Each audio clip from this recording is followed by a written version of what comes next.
하나님의 백성들은 어느 시대를 살건 그 시대에 그 시대가 주는 그 불신앙의 위협이나 또 그 불신앙의 여러 환경에 대해서 잘 이겨내야 됩니다. 여러분 어느 시대든지 신앙생활을 하기가 좋은 시대는 없습니다. 그리고 앞으로도 마찬가지예요. 앞으로도 그렇고 과거에도 그렇고 지금 현재도 그렇고 참으로 하나님의 말씀에 바르게 순종하면서 하나님을 경외하고 신앙생활을 잘한다는 것은 어려운 일이고 힘든 일이에요. 그렇기 때문에 우리는 항상 하나님께서 우리에게 요구하시는 그 신앙의 도리를 어떠한 어려운 회방이나 또 환경의 위협이나 또 우리를 대적하는 그런 요소들이 있어도 잘 이겨내야 됩니다. 자, 오늘 7절에 보니까 그러므로 형제들아 그랬습니다. 형제들아. 이제 다시 우리가 이제 지난 5장 1절부터 6절 말씀은 부자들아 그랬죠. 부자들. 이 부자들은 누구이겠습니까? 예수 그리스도를 믿지 아니하고 오직 자신의 육신만을 위해서 사는 사람들이 다 사실은 부자예요. 아, 나는 돈이 없어요. 나는 부자가 아닙니다. 그런 사람이 있을지 모르겠지만 그리스도가 없는 사람은 이 세상적인 것에 부유한 사람이에요. 예수가 결국은 사람은 두 종류입니다. 그리스도로 인하여 영적인 부유함이 있는 사람과 결국은 이 세상이 부유함, 즉 예수 그리스도가 없는 부유한 사람, 이 세상으로만 부유한 사람, 결국 이 두 종류입니다. 단순히 나는 돈이 없으니까 나는 부자가 아닙니다. 그렇지 않아요. 예수 그리스도를 모르는 사람, 믿지 않는 사람은 결국은 그에게는 무엇이 가장 큰 소망이겠습니까? 세상이에요.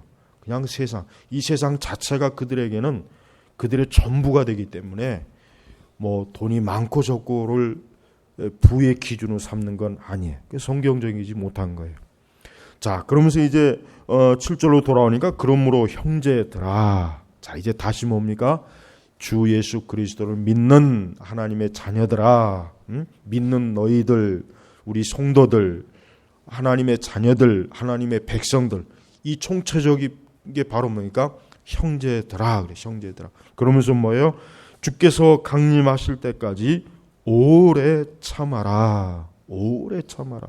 갑자기 이제 야고보서에는 지금 7절로 보니까 강림, 이 강림이라고 하는 게 뭡니까? 강림. 그 뜻대로, 그러니까 한자 그 뜻대로 풀어보면 내려오신다. 내려오신다요. 그러나 정확하게 또 이제 헬라어의 그 의미는 뭐냐면 왕이 오신다. 왕이 오신다는 뜻이에요. 그러니까 옛날에 뭐 왕이 우리 뭐 예를 들면 왕이 행차한다 뭐 그런 얘기를 하죠. 사실 이 강림이란 정확한 뜻이 그거예요. 즉 주께서, 즉 예수 그리스도께서 오실 때까지, 왕 중 왕 되신 예수님이 오실 때까지 오래 참아라. 그럼 뭘 참으라는 걸까요? 뭘 도대체 참으라는가? 뭘 참아야 되겠습니까? 그것은 제가 서두에서 얘기한 것처럼 우리 성도들의 신앙을 회방하는 모든 것들에 대해서 참아야 되는 거예요. 죄의 유혹, 죄의 미혹, 우리의 탐욕, 정욕, 핍박, 고난, 어려움, 이 모든 것들에서 어떻게 되냐면은 참아라. 그러니까 인내하라. 그러니까 우리 그리스도인들에게 중요한 것은 오늘 이 말씀에 굉장히 핵심적으로 잘 나와 있어요.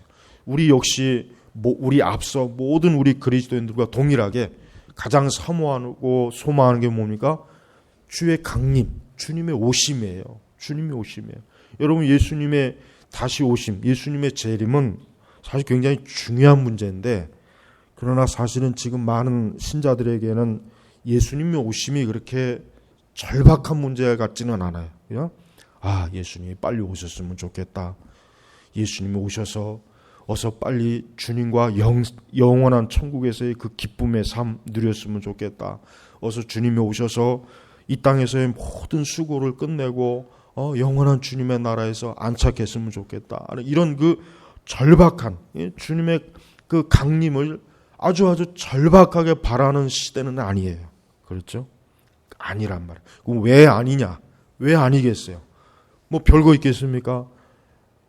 하나님의 자녀들이 너무 세상을 많이 사랑하던가, 세상이 너무 좋거나, 또 이 세상의 어떤 생활의 염려나 어떤 하여튼 이 세상에 그 자체에 그냥 매여서 아유 주의 오심이 뭐고 간에 지금 내가 지금 그런 거 신경 쓸 땐가, 지금 그런 거 지금 볼 상황인가? 그러니까 아예 그냥 잊고 사는 거. 근데 우리 성도들은 항상 예수 그리스도의 강림, 주님의 오심에 대해서 늘 준비하고 있어야 돼요. 그걸 예수님께서도 비유로 말씀해 주셨잖아요. 열처녀의 비유, 열처녀. 미련한 지혜로운 다섯 처녀, 미련한 다섯 처녀. 근데 그 두 처녀가 결정적으로 어디에서 차이가 납니까? 결정적으로 차이가 나는 부분은 기름을 준비하는 그 부분이었죠. 근데 그것도 중요하지만은 또 하나 중요한 게 있어요. 거기에 핵심이 뭐냐면, 또 하나 뭐냐면 인내하는 거예요. 여러분, 유대인들의 결혼식이 언제 합니까? 밤에 하잖아요. 밤에 한단 말이에요. 우리처럼 이렇게 환한 대낮에 하지 않고 밤에 해요. 근데 그 신부가 신랑이 오기까지 기다려야 돼요. 근데 그 신랑이 언제 올 줄 모르는 거예요. 언제. 참 이상한 결혼 문화죠. 결혼 풍습이죠. 신랑이 언제 올 줄 모를 때 신부는 기다리고 있어야 돼요. 어떻게 기다리고 있습니까? 등불을 켜고 기다리는 거예요. 기다리는 거란 말이에요. 그게 유대인들의 결혼 풍습이에요. 기다려야 돼요. 그러니까 신부가 신랑이 반드시 올 거란 말이에요. 안 오지는 않아요. 와요. 안 온다고 기다리는 일은 없잖아요. 그죠? 안 오는데 뭐하러 기다려? 온단 말이에요. 근데 문제는 언제 오는지 모르는 거예요. 그래서 어쨌든 신부는 기다려야 돼. 등불을 켜놓고 기다려야 되는데 예수님 비유가 정확하잖아요. 그 열 처녀가 있는데 다섯 처녀는 지혜로 왔어요. 그 등불에 기름을 준비했고 다섯 처녀는 어때요? 등불에 기름을 준비하지 못한 거예요. 그러다 둘 다 졸았어요. 둘 다. 졸기는 똑같이 다 졸은 거예요. 그게 결국 뭘 의미하냐면 신랑이 오는 거에 대해서 긴장이 떨어졌다는 거예요. 그 핵심의 그 비유의 핵심 중에 자꾸 기름만 강조하는데 둘 다 졸았다는 것도 강조해야 돼요. 둘 다 졸은 거예요. 지혜로운 처녀들도 졸았어요. 게다가 신랑이 온다 소리 듣고 그래도 지혜로운 처녀들은 기름을 준비해서 급히 그 기름을 준비한 등불을 들고 오시는데 이제 어리석은 처녀들은 기름이 다 떨어진 거예요. 준비를 하지 못한 거예요. 여기서 이제 한 가지 중요한 건 뭐냐면 사실은 아마도 이제 모든 시대의 역사 속에서 우리 그리스도인들 중에 예수 그리스도의 그 재림에 대해서 이렇게 정말 절박 기다리기도 하겠지만은 정말 주의 재림을 깨어서 기도하는 사람들은 극히 드물다는 거예요. 굉장히 적다는 거예요. 네. 그러다 주님이 오셔요. 분명히 오시겠죠. 어느 때에 오시겠죠. 그러나 정말 그래도 믿음의 준비를 갖고 있고 경건의 삶을 살았던 그런 지혜로운 그리스도인들은 주님이 느닷없이 온다고 해도 어때요? 잘 준비된 사람이에요. 비록 예수님의 다시 오심에 대해서 조금 긴장이 풀어졌다고 해도. 그러니까 여러분, 자, 주께서 강림하실 때까지 오래 참는 거예요. 모든 면에서 오래 참아야 돼요. 우리의 신앙을 방해하는 요소들이 많잖아요. 세속주의적인 것도. 여러분, 오늘이 그 추석이에요. 하필이면 주일날 추석하고 딱 겹쳐버렸어요. 아주. 근데 여러분 보십시오. 얼마나 많은 사람들이 이런 날 그냥 뭐 조상 제사한다 뭐한다. 우리 신자들도 어쩔 수 없이 거기에 막 엮여져 가요. 그냥 뭐 원치는 않아도 엮여져 가잖아요. 내가 원하는 바는 아니어도. 그러니까 이런 것들을 다 참아야 돼. 인내해야 돼. 그뿐이겠습니까? 우리가 우리의 신앙의 도리를 정말 온전하게 이렇게 찾아서 하려면은 반대도 심하죠. 예? 어려움도 많죠. 고난도 많죠. 핍박도 많죠. 한두 가지 어려운 게 아니에요. 그러니까 그 모든 것들에 대해서 어때요? 오래 참으라. 그래서 어떻게 참아야 되느냐? 농부가 땅에 귀한 열매를 바라고 오래 참아 이른 비와 늦은 비를 기다린다. 여러분, 이 추석 명절이 왜 생겨났습니까? 추석 명절이 생겨난 건 왜 그렇습니까? 우리 조상들이 이제 농사를 짓고 그 농사의 결실을 맺는 시기에 이 결실을 맺은 것을 조상들에게 감사하는 그런 절기예요, 사실은. 그리고 이제 자손들, 이제 같은 온 일가 친척 형제들하고 같이 얼굴을 마주보고 그 추수한 것을 먹고 마시고, 사실 그런 날이 이제 추석이란 말이에요. 그러니까 자 보십시오. 농부가 땅의 귀한 열매를 바라고, 그렇습니다. 농부가 농사를 져요. 뭐 그 농사가 쌀 농사이든 과일 농사이든 어떤 농사이든지 상관없어요. 중요한 것은 땅의 귀한 열매를 바라고 오래 참아 이른 비와 늦은 비를 기다린다. 그러니까 농부가 지금 소망하는 건 뭡니까? 열매를 바라고.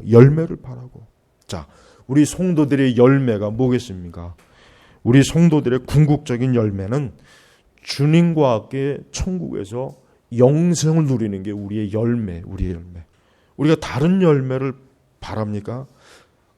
다른 열매는 별거 사실은 없어요.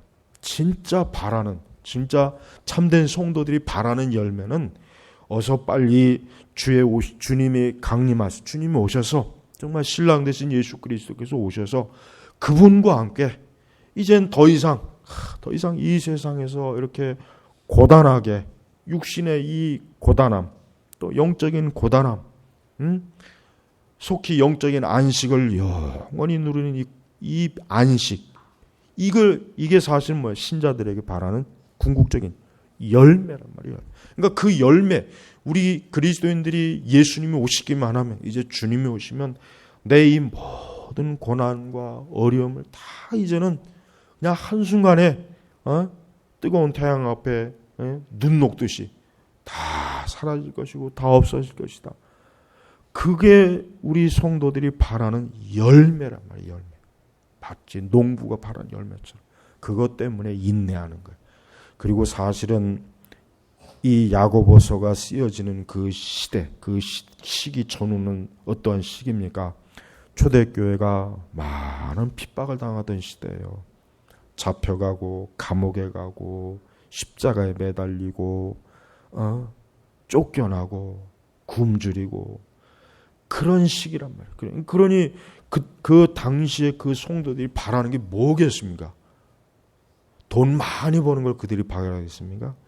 좋은 대학 가는 걸 그들이 바라겠습니까? 시집장가 잘 가는 걸 그들이 소망하겠습니까? 사업이 잘 되는 걸 그들이 소망하겠습니까? 아니에요.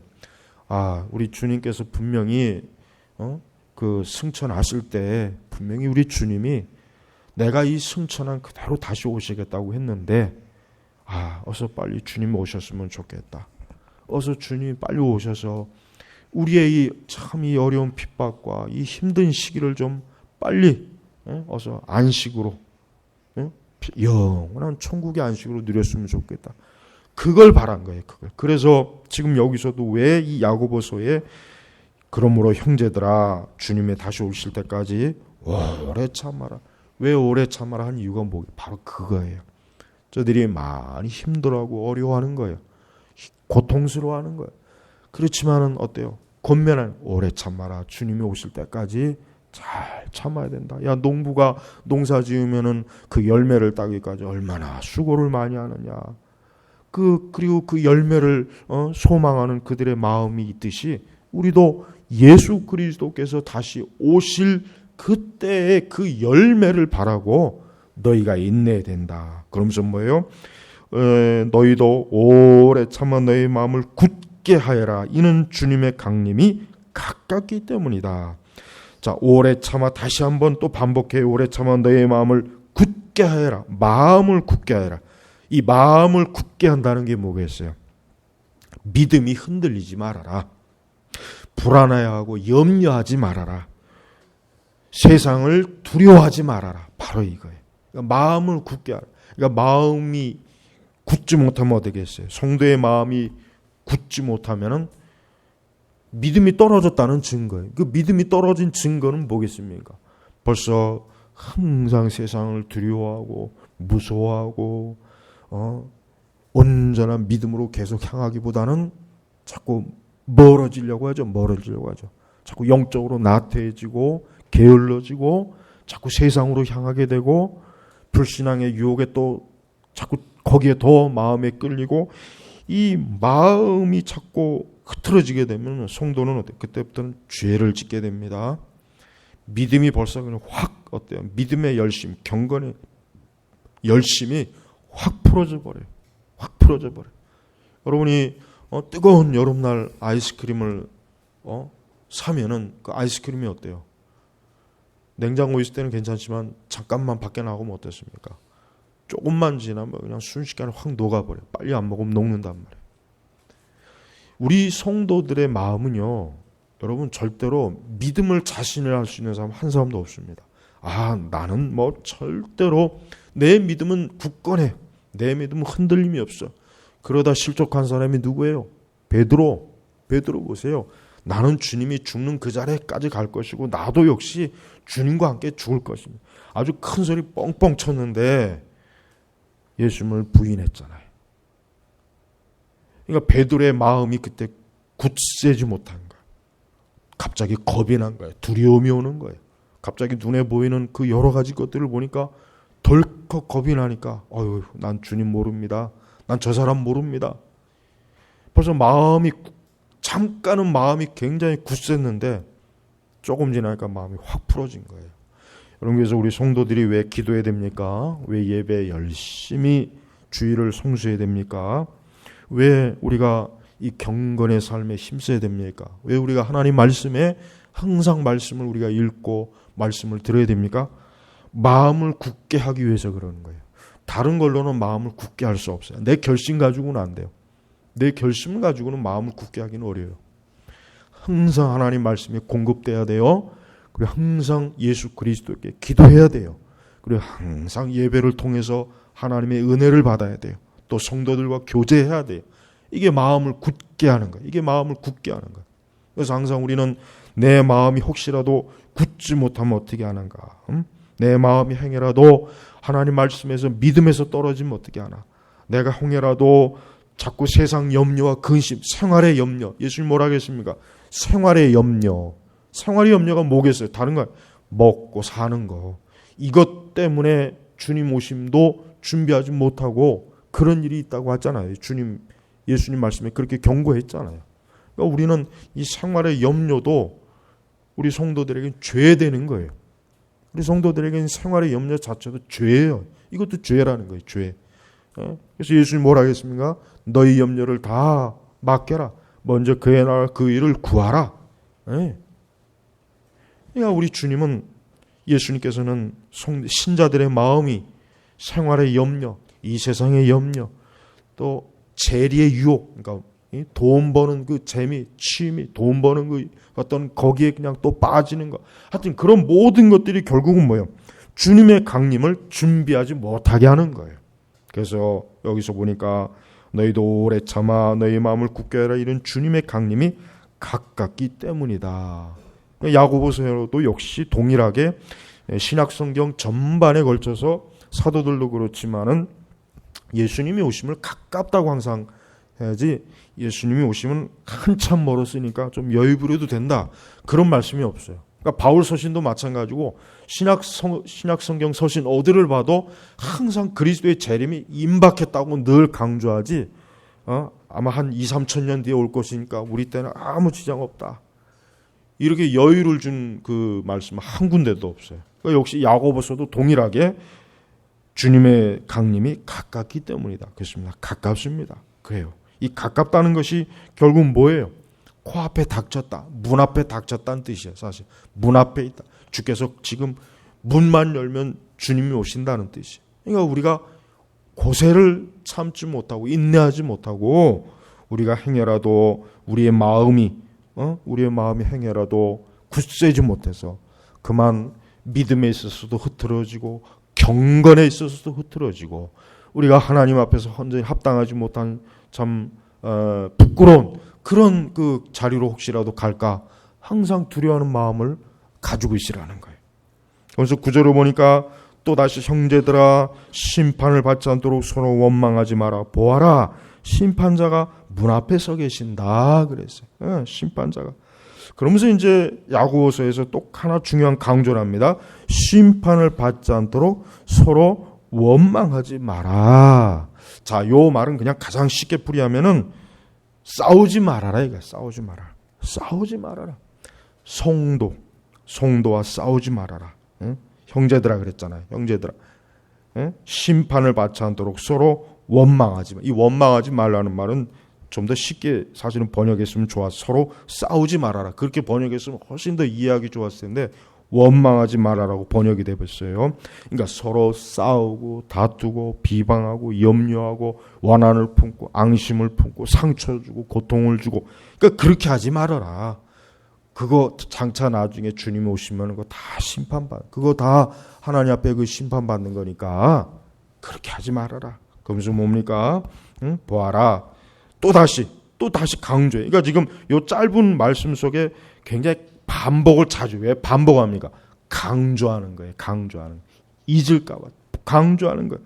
보아라 심판자가 문 앞에 서 계신다. 그랬잖아. 아까 강림이 가깝다 그랬죠. 이번에 좀 더 구체적으로 더 이해하기 쉽게 보아라 심판자가 문 앞에 서 계신다. 문 앞. 지금 예수님이 문 앞에 서 계신데 너희들 지금 이렇게 서로 다투고 싸울 거냐? 주님이 문을 확 열고 들어오는데 너희가 지금 서로 이렇게 싸우고 다투고 원망하는 걸 주님이 그 꼴을 보셔야겠느냐? 지금 이 말이에요. 이 말. 예수님이 오실 때 얼마나 많은 교회들의 실상이 어떻겠습니까? 실상이 처참해요. 신약성경 전반을 살펴볼 때 한 가지 우리가 추론할 수 있는 건 뭐냐면 확실히 주님 오실 때 교회의 상태가 굉장히 안 좋아요. 정말 주님이 오시는 그날의 교회가 예수님의 강림을 잘 준비하는 아주 온전한 교회 상태였으면 좋겠는데 실제적으로 사실은 교회 상태가 굉장히 안 좋습니다. 우리가 그 계시록의 7교회도 보면 좋지만 정상적인 상태의 교회는 한 교회, 두 교회, 많아야 두 교회, 나머지 교회들은 굉장히 상태가 안 좋았어요. 그만큼 뭡니까? 심판자가 문 앞에 서 계시지만 정말 주께서 정말 그 문을 심판의 그 주의 오심의 문을 확 열어졌을 때는 막상 그 영적 상태가 어때요? 굉장히 안 좋은 거예요. 굉장히 상황이 안 좋은 거예요. 여러분 우리가 지금 신앙생활을 어떻게 해야 되는 거예요? 우리는 누구 보라고 신앙생활할 게 아니라 지금 뭐 세상이 어쩌고 저쩌고가 문제가 아니라 주님께서 문을 열고 나를 보실 때 예수 그리스도께서 지금 문을 열고 저 문을 열고 지금 나를 딱 보실 때 그때는 내가 주님을 본단 말이에요. 그때는 얼굴과 얼굴을 마주 보는 거예요. 예, 그때는 나와 주님이 서로 얼굴과 얼굴을 마주 보는 겁니다. 그때 내 영적인 상태가 어떨 것이냐 이거. 그때 나의 영적인 상태가 미련한 처녀와 같다면 어리석은 자와 같다면 그때 내 모습이 얼마나 부끄럽겠냐 이겁니다 지금. 그러면서 다시 한번 형제들아 주님의 이름으로 계속해서 지금 형제들아 주님의 이름으로 많은 선지자들을 고난과 인내의 모범으로 삼아라. 여러분 우리가 구약 성경에 뿐만 아니라 우리가 성경에서 나오는 모든 인물들은 우리 그리스도인들에게 항상 어떤 기준이 되는 인물들이에요. 네. 여기서 보니까 모범으로 삼아라. 쉽게 얘기하면 자 여러분 여기서는 이제 선지자들을 고난과 인내 모범으로 삼으라 그랬어요. 여러분 선지자들을 보십시오. 구약 성경의 선지자들을 보면은 선지자들 중에 고난을 당하지 않은 고통을 당하지 않은 선지자는 없어요. 다 선지자들은 극심한 환난과 고통과 어려움을 많이 당했어요. 많이 당했어요. 그러면서 뭡니까? 우리만 지금 이렇게 고통을 받고 고난을 당하는 게 아니고 자 봐라. 저 선지자들을 봐라. 구약 시간에 이사야를 봐라. 예레미야를 봐라. 호세아를 봐라. 하박국을 봐라. 구약 성경의 선지자가 꼭 선지자뿐입니까? 모세도 선지자예요. 아브라함도 사실은 선지자입니다. 예. 이 모든 이들을 한번 보라 이거예요. 또 우리 신약시대 성도들의 관점에서는 신약 성경에 나와 있는 그 하나님의 사람들, 사도들, 하나님의 성도들을 보라. 그들을 뭡니까? 모범으로 삼으라. 모범으로 삼으라. 모범으로. 그러니까 우리가 성경의 인물을 어떤 관점으로 바라보느냐라고 우리가 신학적으로 살펴볼 때 성경의 인물들은 우리 신약 교회 신자들에게 모본을 보여주는 인물들이에요. 악인은 악인대로, 의로운 자는 의로운 대로. 네. 그래서 우리는 성경에 인물이 많잖아요. 성경 인물이 굉장히 많아요. 네. 아주 정말 굉장히 많습니다. 그 인물들 하나하나를 우리가 성경 읽으면서 보는 거예요. 그러면은 그 인물들을 통해서 우리의 신앙에 본이 되는 사람이 있고, 아하, 이래서는 안 되겠구나 하는 사람이 있어요. 다윗이 하나님의 마음이 합한 사람이지만은 다윗이 간음한 걸 본받으면 됩니까? 안 되잖아요. 안 되죠. 사울이 주제넘게 하나님 앞에 율법을 어기고 불순종했어요. 아하, 이거 본받으면 안 되겠구나. 여호수아 갈렙은 어때요? 그 시대에 전부가 다 불신앙으로 하나님을 원망하고 어리석게 그렇게 그냥 세상을 두려워했지만 여호수아 갈렙만큼은 하나님의 전능하신 능력과 그분의 말씀을 신뢰함으로 담대했잖아요. 그래서 그 두 사람은 가나안으로 갔지 않습니까? 그러니까 우리가 성경 읽을 때 성경의 인물 중심으로 한번 여러분 읽어보세요. 언제 한번은 성경을 읽을 때는 이제 다양하게 읽으면 좋아요. 성경 읽을 때는 뭐 예를 들면 한 번씩 통독할 때 어떤 주제를 갖고 통독을 하면 참 좋습니다. 그러니까 언제 한 번은 여러분이 성경의 인물, 그 인물을 한번 읽으면서 기록을 해보시면서 좋은 인물, 저주받은 인물, 나쁜 인물, 내 신앙이 본이 되는 인물, 내 신앙이 전혀 본이 안 되는 인물 한번 구분을 해보십시오. 그러면은 성경을 통해서 우리의 신앙의 본을 삼을 수 있는 사람과 이래서는 안 되겠구나. 이렇게 하니까 하나님께로부터 저주를 받고 책망을 받고 이러니까 재앙을 받는구나. 벌써 딱 구분이 나요. 그러면서 이 야고보서에는 딱 한 사람을 예를 들어줘요. 누굽니까? 보아라. 우리는 인내하는 자를 복되다고 말한다. 너희가 욥의 인내를 들었고, 욥의 인내를. 여러분 욥기 잘 알죠? 욥기에 보면은 욥이 얼마나 많은 고통을 받았어요. 여기 얼마나 많은 시험을 당했습니까? 그 시험은 극심해요.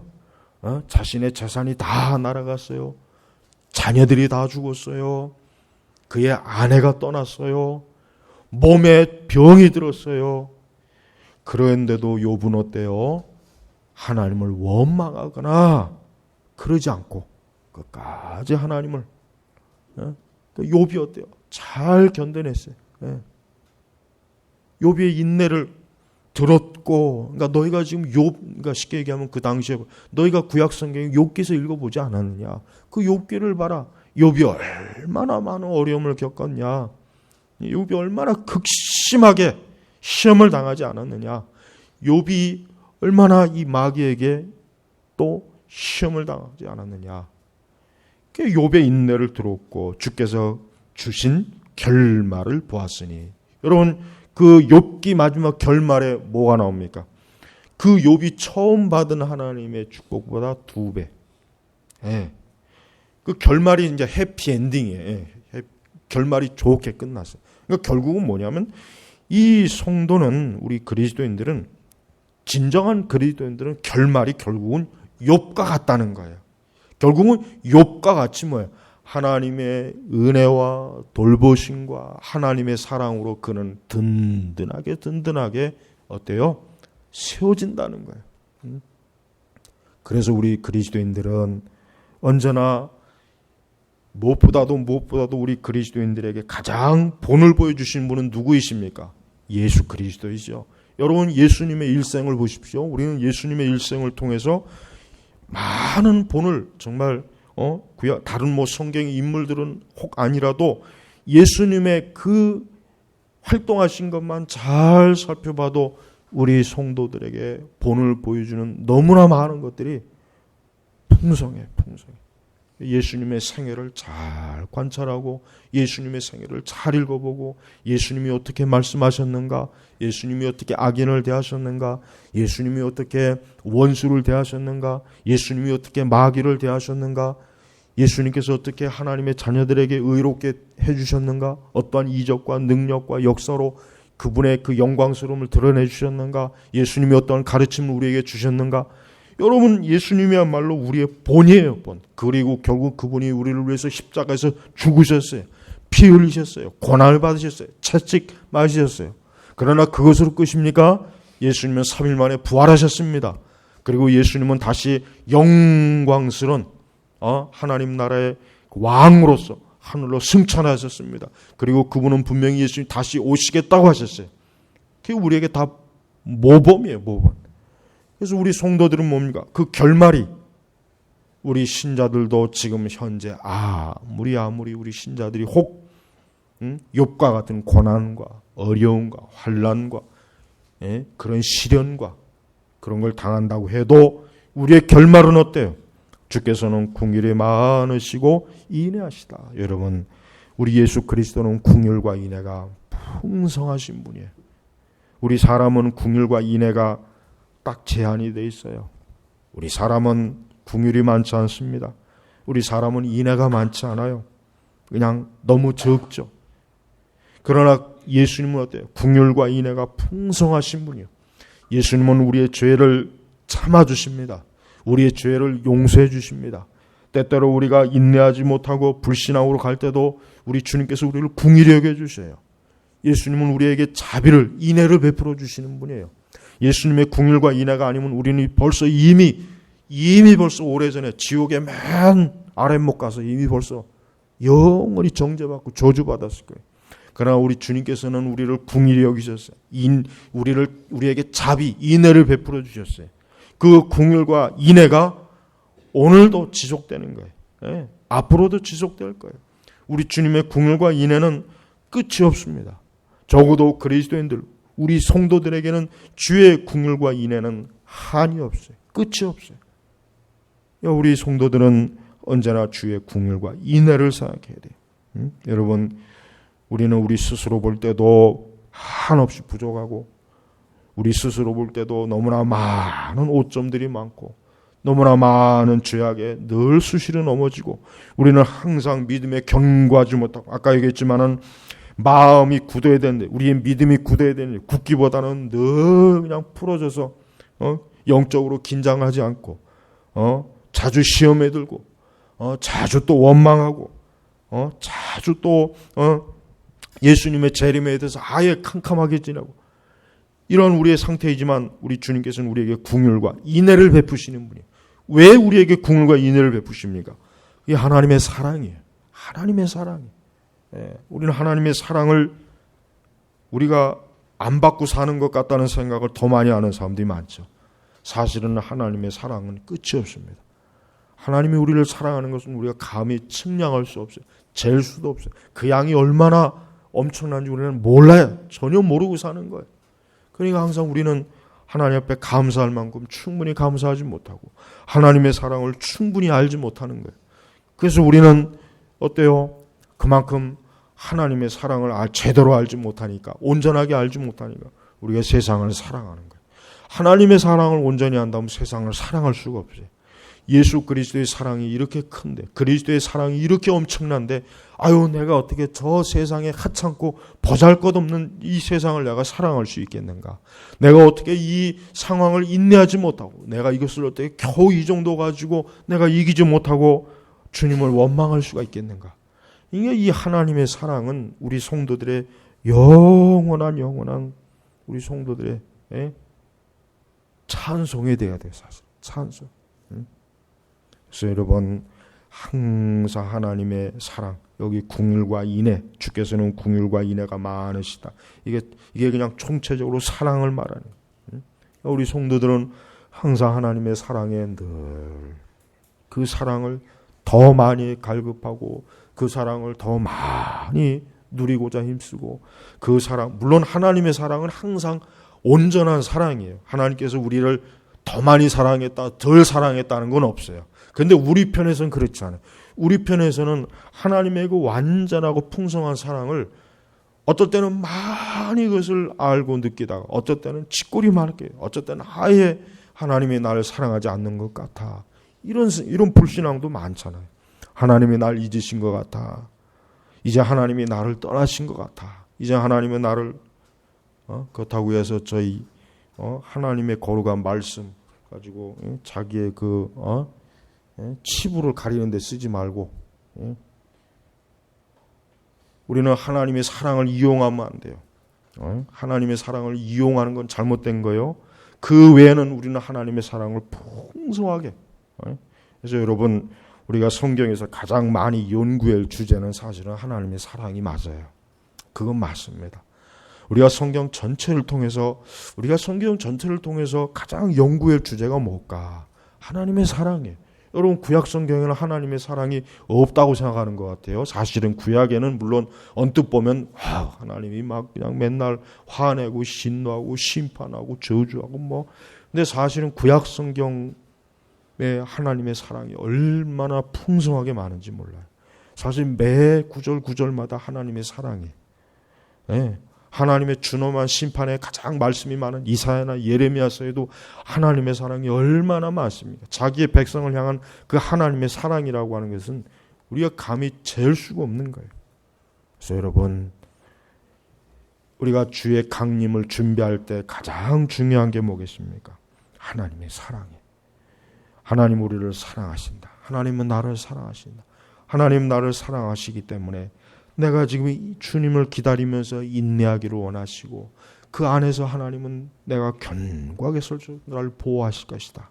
그래서 여러분, 이 하나님의 사랑이 우리에게 그 어떤 것보다도 큰 우리의 위로요, 소망이요, 우리의 재산이요, 우리의 전부가 되는 거예요. 우리 제네바 교회 우리 성도 여러분, 오늘 말씀은 참으로 아주 적시의 말씀이에요. 그래요. 우리 시대에 딱 어울리는 말씀이에요. 우리는 지금 주의 강림하실 때까지 참아야 돼요. 세상에 죄악들이 얼마나 넘칩니까? 갈수록 죄악은 넘치죠. 교회는 자꾸 타락해가죠. 이방 종교는 가면 갈수록 번성하죠. 점점 세상은 사람이 참 살기가 어려운 사회 구조가 자꾸 지금 되고 있죠. 그러니까 마음을 굳게 해야 돼요. 정말 진짜 마음을 굳게 하지 않으면 그냥 한순간에 무너져서 참 부끄럽게 주님이 오실 때 정말 부끄러운 사람으로 잘못하면 비칠 수밖에 없는 그런 상황이에요. 그러니까 마음을 굳게 해야 돼요. 마음이 요동하면 안 돼요. 항상 우리가 어디에 있으나 어떤 상황에 있으나 내 믿음을 굳게 지켜야 돼요. 그리스도를 믿는 믿음, 하나님 말씀을 믿는 믿음, 하나님의 섭리에 대한 믿음, 하나님의 은혜에 대한 믿음, 성령의 역사에 대한 믿음, 기도 응답에 대한 믿음, 이러한 믿음을 확고하게 가져야 돼요. 그리고 항상 우리는 마음을 굳게 하는데 다시 한번 강조하고 싶은 것은 기도해야 됩니다. 기도는 항상 우리의 마음을 굳게 해요. 기도를 하고 나면 확실히 틀리잖아요. 기도를 하기 전과 하고 나면 확실히 틀려요. 우리의 마음이 분주하거나 번잡하거나 마음에 근심이나 염려가 있거나 두려움이 있거나 내 믿음이 자꾸 약해졌을 때는 다른 것이 아니죠. 기도해야 될 때, 기도하고 나면 마음이 확실히 굳어져요. 든든해진단 말이에요. 그러니까 기도로 이겨내야 돼요. 근데 오늘날 그리스도인들은 옛날 성도들과 같이 기도로 마음을 굳게 하기보다는 그냥 자기의 지혜와 재주로, 자기의 기술로, 그게 어리석은 거예요. 그러면 더 잘 될 것 같죠. 더 안 되는 거예요. 그러니까 기도를 많이 해야 되는 이유가 뭐예요? 우리의 마음이 흐트러지지 않게, 믿음이 흐트러지지 않기 위해서는 기도 외에는 다른 길이 없어요.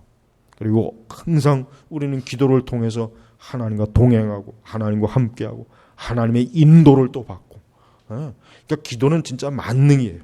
정말 기도는 만능입니다. 기도는 우리 성도들에게 있어서 최고의 무기요, 마귀를 이길 수 있고 세상을 이길 수 있는, 또 하나님의 사랑을 풍성하게 느낄 수 있는 것은 기도가 제일 큽니다. 내가 특별히 이렇게 이 명절, 이 썩을 놈의 명절 아주 그냥, 나 이 명절이 없었으면 좋겠어. 아주 그냥 무슨 명절을 만들어 갖고 하나님께 예배드려야 할 이 귀중한 날에 그냥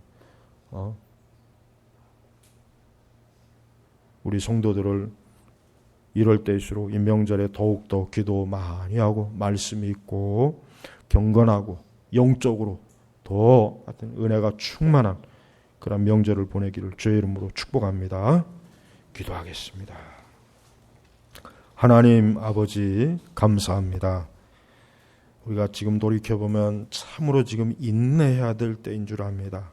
불평하거나 원망하거나 생활의 염려나 탄식이나 온갖 것에 마음이 분주하고 정신이 산란할 때가 아니라 참으로 주여 우리가 인내하면서 정신을 차리고 기도하고 굳세게 우리가 주 예수 그리스도의 강림 왕의 오심을 준비될 줄 압니다. 저희 제너바 교우교회 온 교우들이 주의 오심이 가까이 있다는 걸 알고 영적으로 긴장을 풀지 말고 마음이 흐트러지지 말고 더욱더욱 주의 오심을 사모하는 그런 절실한 마음을 가지고 살아가도록 이끌어 주옵소서. 감사하며 예수 그리스도의 이름으로 기도 올렸습니다. 아멘.